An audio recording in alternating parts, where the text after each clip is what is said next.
Good afternoon, everyone, and welcome to the COVID-19 update for Monday, December the 7th. Today marks the 18th day since our toughest statewide mitigations of the fall, Tier 3, took effect. And I'm hopeful that some of the recent early improvement in our trends will continue. But to be clear, the numbers still have a long way to go to move away from what could reasonably be called the danger zone. In other words, the surge on top of a surge that national experts have said might define the holiday season is still the focus of our attention. Statewide, approximately 3 in 4 of our staffed hospital beds are currently in use. That's not the kind of statistic anyone should hang their hat on while infections are rising nationally and states around us are running out of room in their hospitals. That's why it's more important than ever to stay masked and stay home. And let's remember that a surge in community transmission is a certain prelude to more lives lost. We're seeing it throughout the Midwest and the nation. Illinois is now averaging 152 deaths per day from COVID-19. That's an average 35 more individuals per day than the worst rate that we reached back in the spring.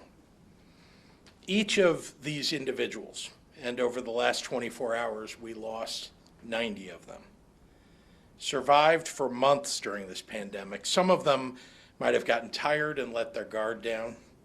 Others might have been trying their best to do all the right things and somehow, some way, still got infected in this horrible pandemic that's still ravaging our nation and taking more than 1,000 American lives in the last 24 hours. But even without knowing each of their pandemic stories, I can tell you this: most of those deaths were preventable if everyone would wear their masks. I can tell you they leave behind countless loved ones who are grieving lives stolen too soon. And I must ask you to please do everything in your power to save your loved ones from that same tragic loss. Focusing specifically on the state of Illinois, our case and test positivity average rates have remained around 10 and 12% respectively over the past week. This is a key indicator to let us know if we'll see a spike related to Thanksgiving. Statewide, we've seen a slight decline in people getting tested and in turn a slight decline in our positive cases, likely a result of an uptick of people seeking to get tested before Thanksgiving. So far, we haven't seen our positivity rate start to creep back up, which is a good sign. But we also haven't seen it substantially fall. Not a good sign. It may be that our mitigations are working to offset the expected surge in cases, but we won't know that for sure for at least 2 more weeks. As you know, COVID hospitalizations lag cases reported. In the most recent week, we've started to see a slight decrease in hospitalizations. And even with this downward movement, our COVID-19 hospitalization total statewide is still 14% higher than our spring peak. If you're wondering why that particular figure is important, if we're starting to see a downward trend, it's this. 14% higher than the spring means that our hospital's ability to handle another surge is tighter than it was last spring. It's likely too early for us to have yet seen the bulk of Thanksgiving-related hospitalizations yet. We're now in our 11th day since Thanksgiving, and we are 4 days out from Hanukkah and 18 days from Christmas, 19 days from Kwanzaa, 24 from New Year's Eve. These next 4 weeks may be the most crucial month of this entire pandemic. We quite literally have very limited leeway in our hospital systems to manage another surge. So mask up, keep your distance, and plan smaller, more intimate holidays this year. Let's give each other the greatest gift of all this holiday season, good health, and a bright future. Thank you, and now I'd like to introduce Dr. Ngozi Ezike from our Department of Public Health.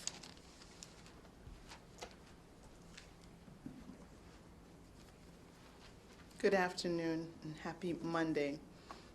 As you have heard, the U.S. has entered a new phase of high-level COVID-19 transmission.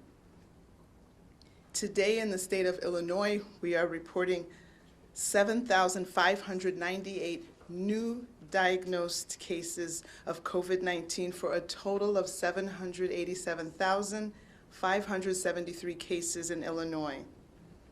Sadly, news of an additional 90 deaths were received for a total of 13,343 lives lost here in Illinois. And of those deaths are included a teenager, an individual in their 20s, an individual in their 30s, as well as those in their 40s and 50s, as well as 60s and older. This is just another reminder that COVID doesn't just sicken and kill older adults, but can be a deadly disease at all ages. Overnight, 5,190 people were reported to be in the hospital with COVID-19, and of those, 1,123 were in the intensive care unit. 648 patients were on ventilators. In the last 24 hours, more than 77,500 tests were reported for a total of over 11.1 million tests in Illinois. But as we spend more time indoors because of the colder temperatures and as the holiday season continues, it's essential that we implement all of our public health strategies at both the community level and the individual level. And these critical evidence-based CDC recommendations and sustainable strategies to reduce COVID-19 transmission include universal face mask use, maintaining physical distance from others, and limiting in-person contacts, avoiding non-essential indoor spaces and crowded outdoor spaces, increasing testing to rapidly identify and isolate people who test positive, and quickly identifying, quarantining, and testing close contacts of the identified cases. The recommendations and strategies also include postponing travel. These actions, along with wide availability and high uptake of safe and effective vaccines, will help us return to our everyday activities much sooner. And a final note, this is National Influenza Vaccination Week. I highly recommend that everyone get their flu shot to help avoid a twin-demic. We know what we need to do, so let's just do it. Let's mask up, wash up, back up, and sleeve up for our flu shot. Thank you. Hola y buenas tardes. Los Estados Unidos ha entrado en una fase de transmisión de COVID-19 de alto nivel. Aquí en Illinois hoy informamos 8,691 nuevas personas diagnosticadas con COVID-19 para un total de más de 796,000 casos. Desafortunadamente, hoy se reportan 90 muertes para un total de más de 13,000 vidas perdidas en Illinois. Las muertes de hoy incluyen a un adolescente, un joven de 20 años y otro de 30 años, además de los de 40, 50, 60 años y más. Esto es un hecho evidente de que COVID-19 no solo enferma y mata a los adultos mayores. Puede ser una enfermedad mortal para cualquier edad. Desde anoche, 5,190 personas estaban en el hospital con COVID-19. De ellos, 1,123 pacientes estaban en la unidad de cuidados intensivos y 648 personas estaban en ventiladores. En las últimas 24 horas, más de 77,000 pruebas de COVID-19 fueron hechas para un total de más de 11.1 millones de pruebas en Illinois. A medida que pasamos más tiempo adentro, debido a las temperaturas más frías y las días festivas continúan, es esencial que implementemos todas nuestras estrategias de salud pública individualmente y como comunidad. Las recomendaciones fundamentales del CDC y las estrategias sostenibles para reducir la transmisión de COVID-19 incluyen uso de máscara, mantener la distancia física, limitar los contactos en persona, evitar espacios interiores no esenciales y espacios exteriores con mucha gente.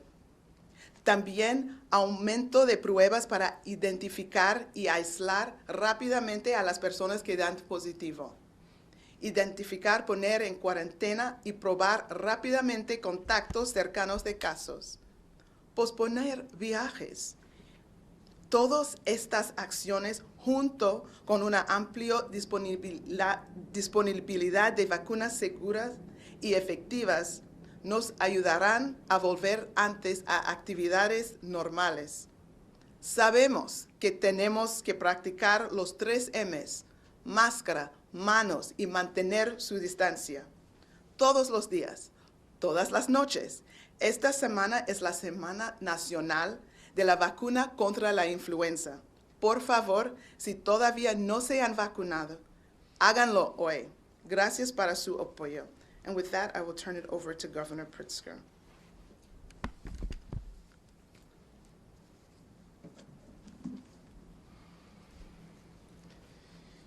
Thank you. Before I take questions, I want to provide an update on the situation at our LaSalle Veterans Home. As of this morning, 39 of 96 residents have had their most recent test for COVID come back positive, along with 21 staff members. To date, we have sadly lost 32 residents at LaSalle to COVID-19.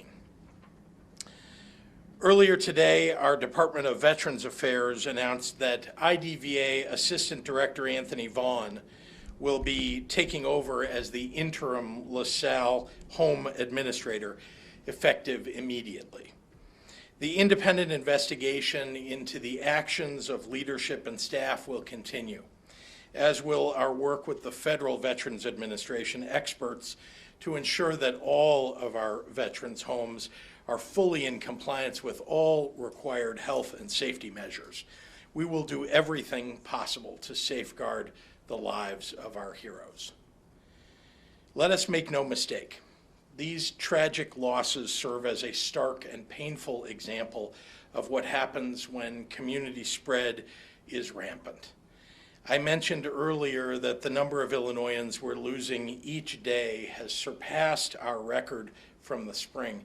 The same is true nationally. The United States is currently losing, on average, 1.5 American lives to COVID-19 every single minute.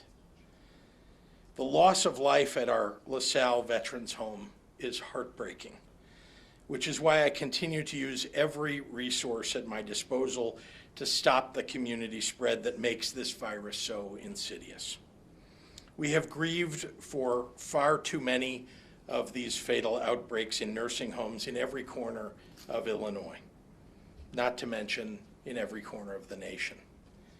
In LaSalle County, where positivity rates have been much higher than the state average, despite tight rules surrounding mitigations and testing, there are 3 homes with outbreaks that were more fatal than this one.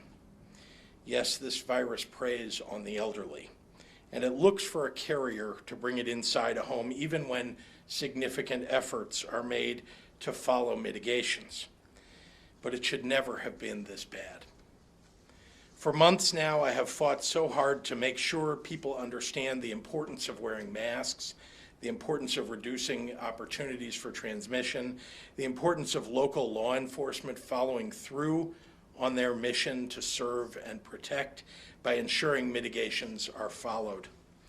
These actions might seem small to some, but applied collectively and consistently, they prevent tragedies like this.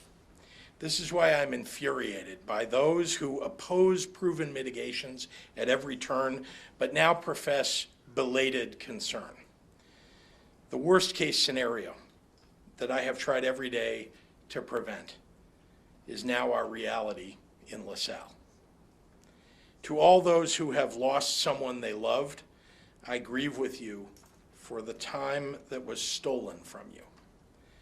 I grieve with you that the refrain of vaccines as a light at the end of the tunnel rings hollow to you, because a light has already left your life. And I promise you, I will not stop looking for ways that we can do more to save lives and protect our most vulnerable Illinoisans from this pandemic. And now I'll take questions from members of the media. Governor, speaking of mitigations, you heard the story over the weekend, broke today. A popular restaurant on the north side, Ann Sather's, which is owned by an alderman here in Chicago, was caught with people inside. The statement from the alderman says, on a sporadic basis, we've allowed a very limited number of our regular diners to eat inside the restaurant while observing social distancing and mask wearing rules. This was an error in judgment and won't happen again. What's your reaction to that? Well, I agree it was an error in judgment. I also will say that elected officials should be setting an example, not creating the example that people may follow that will spread coronavirus. We have mitigations in place for a reason. We have asked everybody to follow them, and frankly, most restaurants and bars have followed them. They're doing the right thing. So I just, I think that the alderman has said properly that it was an error in judgment, and I think it was a tremendous one. Is it frustrating to you, though, as you try to impose these mitigations and enforce these mitigations, it leads to an impression that there's a double standard out there? That's what we heard time and again in talking to customers walking by today. What do you say about that? Yeah, the double standard is the people out there that think that they don't need to follow the rules. Those people out there have chosen, literally, to provide opportunities for people to get sick. The many, many good bar owners and restaurant owners who are suffering through this pandemic, and many other businesses, but let's talk about bar and restaurant owners. They're suffering tremendously. This is through no fault of their own. This virus wants to get transmitted in a place where people take off their masks for an extended period of time, sit across from one another eating and drinking, and that's exactly an amplification point for transmission of the virus. I feel terrible for the law-abiding bar and restaurant owners, that there are others out there that are trying to take advantage of the public and get them sick. And so, look, I think that I suppose there'll be ultimate judgment on those people. But in the interim, the fact is that anybody that took any business interruption grants that is not following the law will have those taken away from them. And I think all of us will remember who was protecting us, which business owners and businesses and bar owners were protecting us. When we get past this pandemic, I think that the people who were not protecting us will be held accountable by the patrons who live in their area. What should the consequence be for the alderman or his business? Well, look, I have said all along that folks need to follow these mitigations, and I think the alderman ultimately, as you know, we put in place rules where if you get warned, you have an opportunity to correct it. There's a potential for a dispersal order, and then finally there could be an imposition of a fine, for example. And so all I can say is I don't know the circumstances of how many times this happened or whether he was warned. All I know is he ended up in the right place, but like I said, he absolutely is responsible for an error in judgment here. Governor, regarding LaSalle, just further comment on the change in leadership. Is this an acknowledgement or a statement that leadership failed those residents? What responsibility do those individuals bear? Well, I guess I would say, there's an investigation that's still ongoing. We need to make sure that we know exactly what happened. What I know is that our job right now is to make sure that we do everything to protect the people who are at the LaSalle Veterans Home. We've been trying to do that all along. This is another step to make sure, I mean, since the moment that we found out there was an outbreak, there's been a lot of effort that's been made to evaluate the problems at the home and to mitigate those problems. This is another way for us to keep the people at that home safe. Do you think the stay-home messaging is still effective?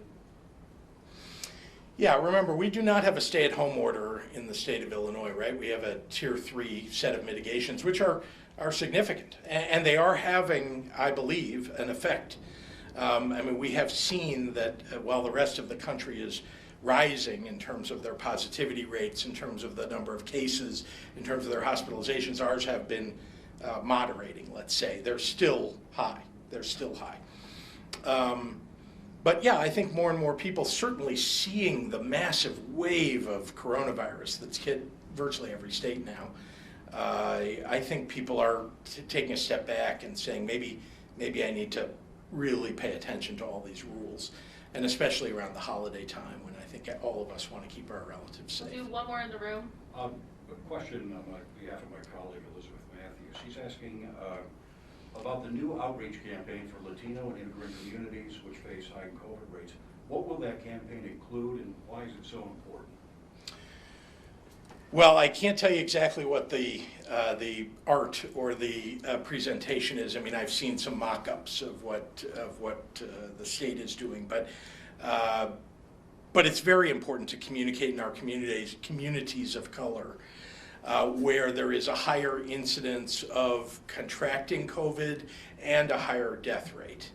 And so it's very important that we get the message out to people maybe who haven't been following the mitigations, either for lack of understanding them or some other reason, that now more than ever, in this worst of times during the pandemic, now is the time to double and triple down on these. Pay close attention, keep your family and neighbors safe. So look, it's vitally important. We need to make sure the messaging is out there. People are reminded. I know people have gotten tired. Some people have gotten tired. All of us experiencing this for so long.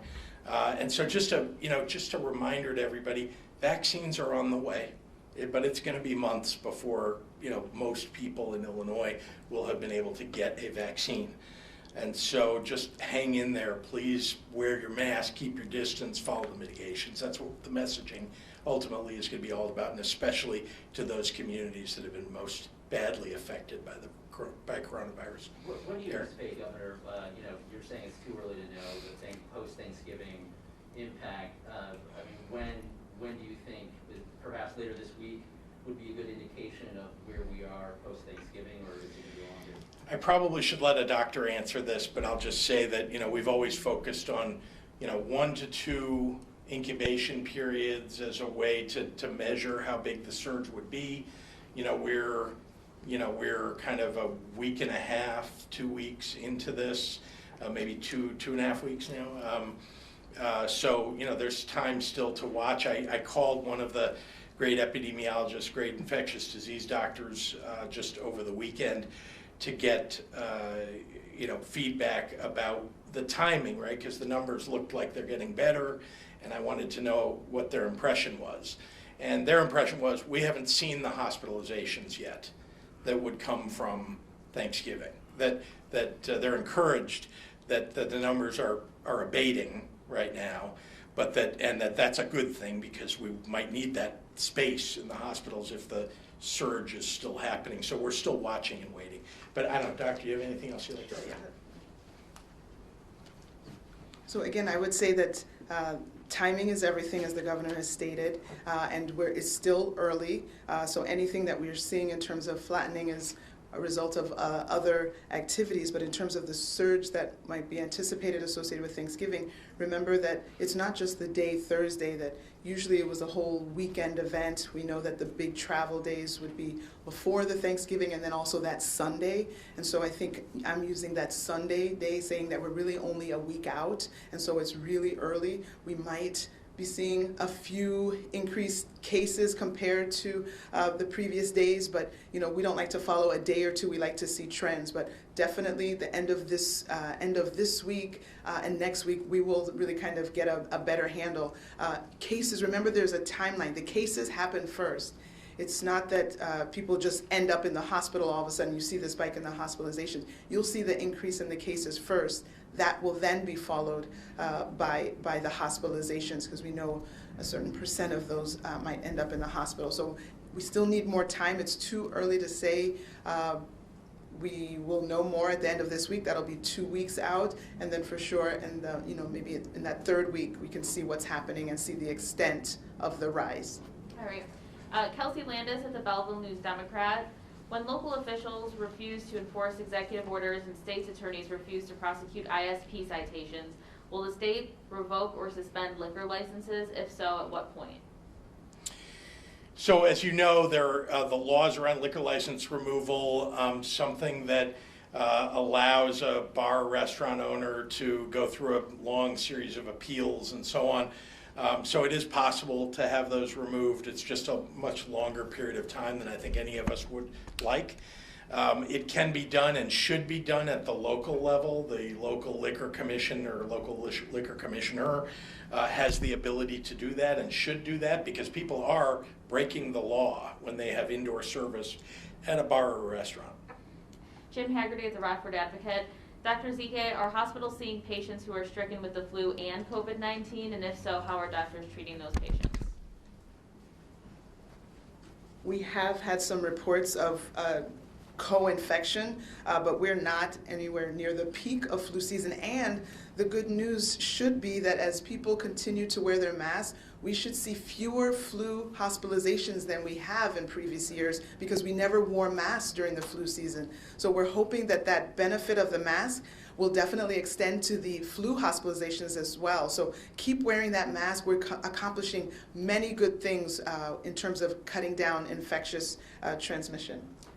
John O'Connor at the AP.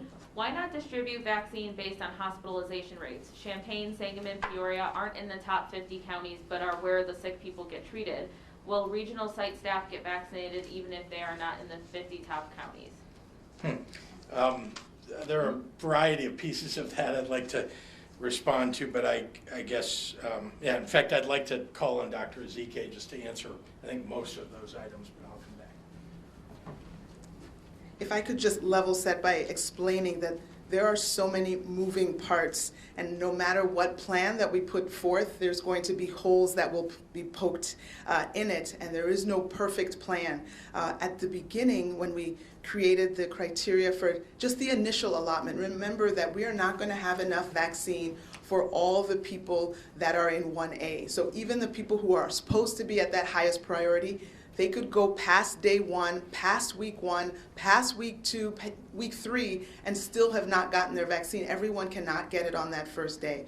So in trying to just come up with a plan, and remember also, as the CDC has been changing their guidance, when we initially came forth with our plan, we thought that first responders and hospital and healthcare workers were the priority. The plan was put in place, and then we found out at the meeting that happened last week that actually we're going to do long-term care and put them in 1A. So, but the initial plan that we had in place is that we were going to use the top counties that have suffered the most with COVID. And I think that most people would agree that a proxy for seeing the most suffering in a county would be the most deaths in that county, and not trying to discriminate against counties that might be smaller, so their number of deaths would look insignificant compared to larger populated counties. We did it by capita so we could account for size. So we put the top 50 counties with their death per capita and said we'll start there, knowing we're still going to have to vaccinate all these other people, but this is just for week 1, for those 86,000 doses. And then again, there was no looking ahead to see what would this mean. It just, this sounds like a fair metric. We identified the 50 counties, and then we said, oh wow, some of these counties don't actually have a hospital, but of course they would have first responders. This was before the ACIP guidance now put the long-term care facility residents there. So now if we have a plan to address the long-term care facilities for week 2, 3, and 4, but for week 1 that is supposed to be the healthcare workers, we want to focus, we want to keep the counties that we talked about, but if you don't have a hospital in that region, and if we're not supposed to be doing non-healthcare first responders first, then we will, again, we've had wonderful conversations with numbers of stakeholders, dozens and dozens of stakeholders who, as we presented this plan, the goal was to solicit feedback, and they gave that feedback of, are there other ways? And so we're trying to, use all of that helpful feedback. So definitely, if there's a county that doesn't have a hospital, we can, because we're focusing on people within that hospital system right now, we can identify the hospitals for that county which their residents actually go to. And we can include, the hubs that are going to be distributing this. So again, please allow us to continue to do this work that's constantly in progress. We're constantly trying to tweak and adjust to get a better and better plan. We appreciate the input, and even between now and when vaccines come, there may be additional tweaks, and I hope that you allow us to continue to do our work. We'll continue to share what we're thinking and accept your helpful feedback. So I'll just add one thing remember that by virtue of what we've seen so far from the CDC, we are likely to see hundreds of thousands of doses coming to Illinois during the month of December. So the very first set, what is understood to be the smallest first delivery, the 109,000, going to those 50 counties with the highest deaths per capita, is just the very first segment. That the vast majority of what will occur in the month of December will go to what is deemed to be 1A. Those are healthcare workers all across the state, not just in those 50 counties. Healthcare workers all across the state, plus long-term care facilities. Amy Jacobson, last week IDPH released a list of potential exposure sites. Factories and hospitals were at the top of the list. Restaurants and bars were 10th on the list. And gym and youth sports weren't even on it. With this new science, will you roll back the restrictions? Well, let me begin by saying those are not potential exposure sites. Those are actual exposure sites, number one.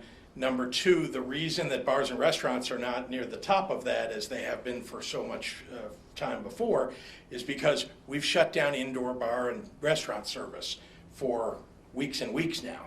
So guess what? When people are interviewed in their contact tracing calls about where their exposure sites were, where they were, they're much, much less likely to say a bar or a restaurant.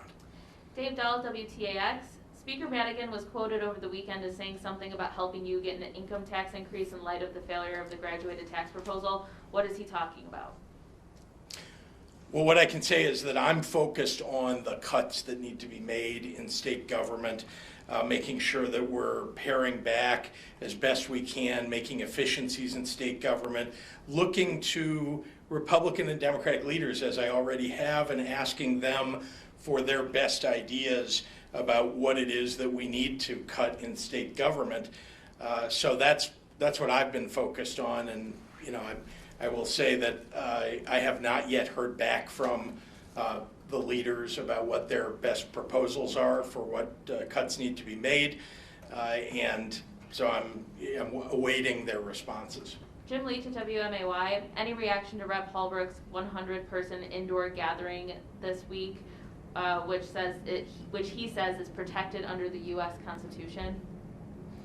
Well, I'm not sure how to address the protected by the U.S. Constitution other than to point to all of the cases that have been lost by the snake oil salesmen that have been running around to courts and filing complaints on behalf of people like Rep. Hallbrook. And then I would just say shame on him. Shame on him for having people in a room packed together, not wearing a mask. He knows better. He should know better. If he doesn't, maybe he shouldn't be in the General Assembly. Why do you take a harder line with him than with Toomey? No, I took a hard line with both. At least, I'll tell you what the difference is, by the way. I'll tell you what the difference is, by the way. The alderman admitted that he shouldn't have done After he it. got caught. He admitted that he hadn't done it. Okay, but Brad Halberg, he's been caught. You think he's admitting it? No, you think he's taking any responsibility? He has 100 people together in a space. He knows so much better than that. And the alderman does, and I just said it moments ago. He at least the words came out of his own mouth. The alderman said it himself. You don't hear Rep. Halberg saying that. Joel Ebert at the Daily Line, voter turnout this year was nearly 73%, which is the highest for Illinois in a presidential election since 1992. With more than 2 million vote-by-mail ballots, would you support legislation to continue expanded access to vote-by-mail in post-pandemic elections? Yes. Dean Olson at the SJR, will patients who receive the COVID-19 vaccine be charged, and will healthcare workers or others be required to get COVID-19 shots? I'm sorry, will patients who get it be charged? Yes. No, the federal government is providing the vaccines for free, and there is potentially a fee depending upon whether you're insured or not insured, whether you have Medicaid or don't. But we are making sure that we are covering everybody. I think we all agree that even people who don't have insurance and don't have Medicaid need to get vaccinated even if they can't afford that fee. So let's make sure that everybody in Illinois has the ability to get a free vaccine. Marty Pike at the Daily Herald will be our last question. How and why were the 10 hospitals chosen to receive the vaccine? I think she means the regional healthcare. Yeah. Sorry, that was who was that? Marty Pike. Marnie. Marnie, those are 10 hospitals that have been identified prior to the pandemic, in fact, as regional health centers that work with the Illinois Department of Public Health. All right, thanks everyone. Thank you.